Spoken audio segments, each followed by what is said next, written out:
बे समाव मोननैसो आपडेट लाबोलायबाय।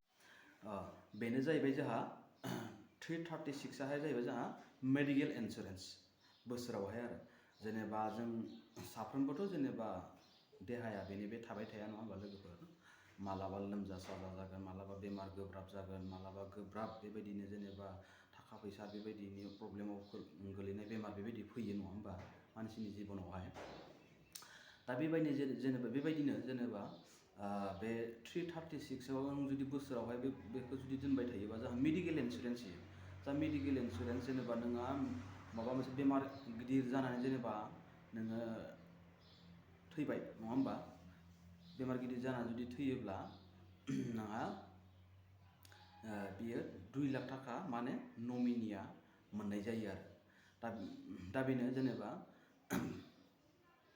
बेखायनो जेनेबा जोंनि मानसिफ्रा बेखौ मा होनो 336 जिथु मेडिकेल इन्सुरेन्स बेखौ माने बानायना जायफोरना दाना बिथांमोना बानायना लानांगौ। मानो होनोबा जोङो दिनावहाय जोङो बेसेबां फैसा गोलैयो 336 आहाय बोसोरावसो नालाय, जों हयथ' थाइसे खरि गोलैयो जानांगौ नङा होमबा, थाइसे खरि गोलैयो दिनावहाय। जों बे थाइसे खरि फैसाखौ गिनानै जुदि जोङो मा होनो बे बुस्थुखौ जुदि खालामना लायाबा जों उनावहाय एसे पस्तायनो गोनां जायो आरो।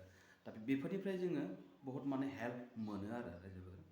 दा जुदिहाय जेनेबा डेथ जायासै हामनानै न'आव थाफैबाय माने नोङो टटेलि जेनेबा मा होनो थाबायनो बा माबानो मा होनो नों मोजां आवगोलनि बायदि जितु माने मोजां माबायाव फैयाब्ला जेनेबा दिसेबोल जानानै थाबाय, बिसिनायावनो थाबाय थाग्रा जाबाय बा टकन लानानै थाबायग्रा जाबाय, बेबायदिबा नोङो खुद गावनो 1 लाख थाखाखौ निजानि एकाउन्टआवहाय गावनो मोनगोन आरो।